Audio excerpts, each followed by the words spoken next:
एक लीला इस तरह से भी है प्रकट होने की कि एक दिन जो विंध्या पर्वत था वो हिमालय पर्वत से बड़ी हसरत रखता था, क्योंकि हिमालय पर्वत की जो बेटी थी वो पार्वती थी और पार्वती ने तपस्या के द्वारा महादेव शिव को अपना पति बनाया था। इसीलिए हिमालय पर्वत को ये बहुत गर्व था कि देखो मैं कितना खुश नसीब हूँ कि मुझे ऐसी बेटी और ऐसा दामाद मिला जो बहुत शक्तिशाली है। जाहिर है कि जब किसी को ज़्यादा कोई चीज़ मिलती है तो दूसरे लोग कोई उनसे ईर्ष्या भी कर सकते हैं। तो विंध्या पर्वत उनसे बहुत ईर्ष्या करने लगा। तो विंध्या पर्वत ने तपस्या ब्रह्मा जी की करना शुरू किया और उसके मन में ये बात छुपी हुई थी कि मुझे भी एक ऐसी बेटी चाहिए कि जिसका पति इतना श्रेष्ठ हो कि अगर महादेव के साथ उसका युद्ध हो तो वो महादेव को भी हरा दे। इस तरह की भावना उसके मन में छुपी हुई थी। उन्होंने ब्रह्मा जी की तपस्या करना शुरू किया, बड़ी कठिन तपस्या की और ब्रह्मा जी आखिरकार उनकी तपस्या से प्रसन्न हो गए और उनके सामने आए, उनको दर्शन दिए। उन्होंने ब्रह्मा जी को प्रणाम किया। ब्रह्मा जी ने कहा कि मैं तुम्हारी तपस्या से बहुत खुश हूँ, बताओ तुम्हारी जो इच्छा हो वो मुझसे मांग लो।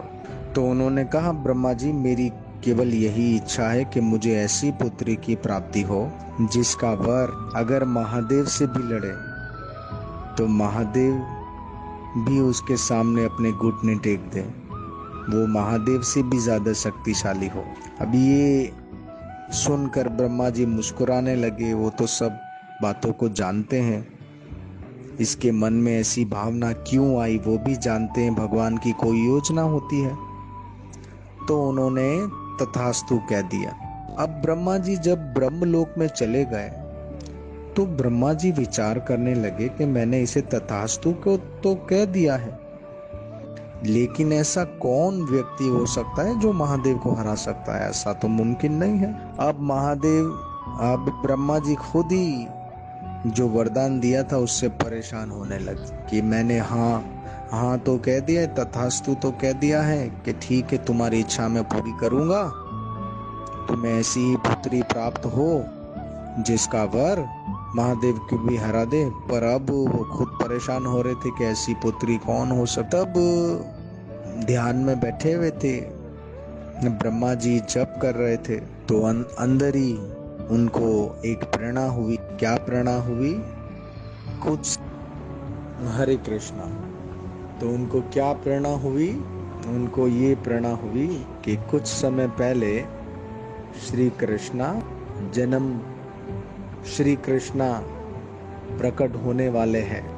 उनके मन में ये विचार आ गया खुद ब खुद। तो थोड़ा सा उन्होंने इस पर विचार किया कि कुछ समय पहले धरती गाय का रूप लेकर मेरे पास आई थी और रो रही थी और भगवान श्री नारायण ने, श्री कृष्ण ने उन्हें कहा था कि तुम फिक्र नहीं करो, मैं बहुत जल्द यदुकुल में अवतार लेने वाला हूँ। तो ये बात सुनकर माता धरती बड़ी प्रसन्न हुई कि बहुत जल्द यदुकुल में श्री कृष्ण आने वाले हैं और सारे राक्षसों का नाश करने वाले। तो ब्रह्मा जी ने सोचा कि जब श्री कृष्ण आने वाले हैं तो जाहिर बात है वो अकेले नहीं, वो अपने पूरे भक्तों के साथ में और अपनी शक्तियों के साथ में प्रकट होते हैं। तो उनकी शक्तियों में से श्रेष्ठ शक्ति श्रीमती राधा रानी भी कहीं ना कहीं प्रकट होगी। तो पर उन्होंने विचार किया राधा रानी के जो माता पिता है वृषभानु महाराज और कीर्तिदास माता जी, वही उनके नित्य माता पिता है। तो भला विंध्या पर्वत किस तरह से उनका पिता बन सकता है? अगर विंध्या पर्वत को ऐसा अवसर प्राप्त हो तो ये तो सिर्फ ऐसा अवसर उनको अगर कोई दे सकता है तो श्रीमती राधा रानी। इसीलिए उन्होंने क्या किया, उन्होंने राधा रानी की प्रसन्नता के लिए राधा रानी की तपस्या की और हरे कृष्णा मंत्र का जप किया, क्योंकि हरे कृष्णा मंत्र राधा रानी भी जपती है कृष्ण को प्रसन्न करने के लिए। इसीलिए ब्रह्मा जी तो ये बात जानते थे कि राधा रानी बड़ी प्रसन्न होती है जब हरे कृष्णा मंत्र जपा जाता। तो राधा रानी प्रसन्न हुई और उन्हें दर्शन दिए, और ब्रह्मा जी ने सारी बातें बताई कि किस तरह से मैंने वरदान तो दे दिया है विंध्या पर्वत को, लेकिन अब आप उसकी कैसे पुत्री बनेंगे ये मुझे समझ में नहीं आ रहा है। तो उन्होंने, राधा रानी ने कहा ठीक है, मैं तुम्हारी इच्छा को जरूर पूरा कर। तो फिर राधा रानी ने किस तरह से उनकी इच्छा को पूरा किया। हुआ यूं कि जब श्री कृष्णा का जन्म हुआ तो हम सब जानते हैं कि श्री कृष्णा कारागृह में जन्मे थे, और उन्होंने वसुदेव को कहा कि तुम मुझे यहाँ से उठाकर गोकुल में नंद बाबा के वहाँ पर रख दो, और नंद बाबा के वहाँ पर उनकी पत्नी के गर्भ से एक पुत्री ने जन्म लिया, उसे तुम लेकर आ जाओ। तो वसुदेव वहाँ गए और एक पुत्री को लेकर आ गए, और जब कंस को पता चला, कंस वहाँ पर आए कारागृह में और उस पुत्री को मारने का प्रयास किया। पुत्री हवा में उड़ गई और अपने 8 हाथों वाले रूप को उन्होंने ले लिया, और उन्होंने कंस को कहा कि मूर्ख, तू मुझे नहीं मार सकता, तू मुझे नहीं मार सकता, बल्कि तुझे मारने वाला कहीं और पैदा हो चुका है, और उनके साथ साथ उनकी आदि शक्ति भी आने वाली है। इस तरह से संकेत में उन्होंने ये बता दिया कि राधा कृष्णा आने वाले। अब बरसाना धाम में वृषभानु महाराज रहते हैं और उनकी पत्नी भी कीर्तिदा, तो वो गर्भवती थी और श्रीमती राधा रानी उन्हीं के गर्भ में थी। पर श्रीमती राधा रानी ने योग माया को कहा कि जिस तरह से तुमने बलराम जी को देवकी के गर्भ से निकालकर रोहिणी के गर्भ में ट्रांसफर कर दिया, मुझे भी उस तरह से कीर्तिदा के गर्भ से निकालकर विंध्या पर्वत की पत्नी के गर्भ में डाल देना, क्योंकि मैं चाहती हूँ कि उनके वहां से उनके गर्भ से जन्म लो। क्यों? क्योंकि मेरे प्यारे ब्रह्मा जी की इच्छा है, उन्होंने उनको वरदान दिया है, और मैं अपने भक्तों की बात हमेशा रखती हूँ। इस तरह से विंध्या पर्वत ने 2 पुत्रियों को जन्म दिया उनकी पत्नी ने।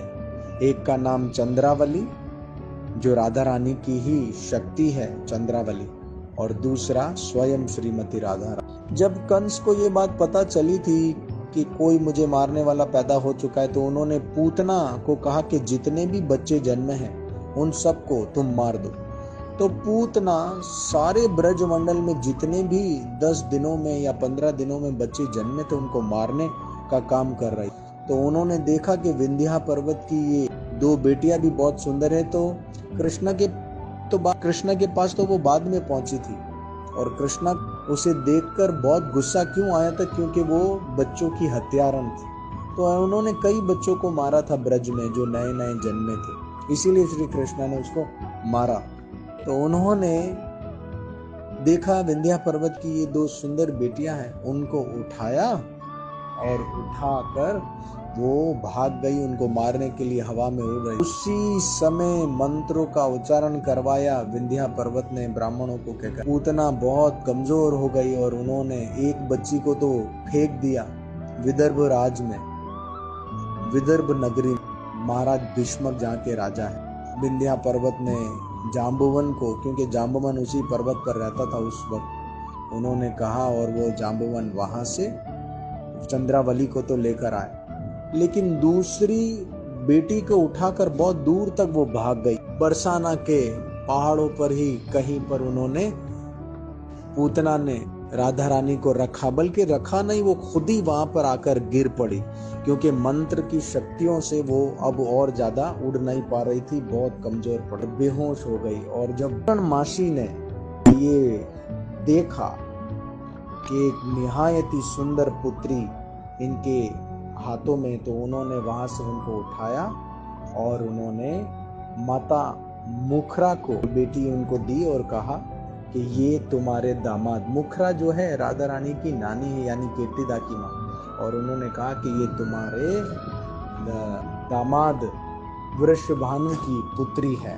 तो इस तरह से श्रीमती राधा रानी उनके पास फिर से आ गई। तो ये एक लीला है जो मैंने शॉर्टकट में आपको बताई है।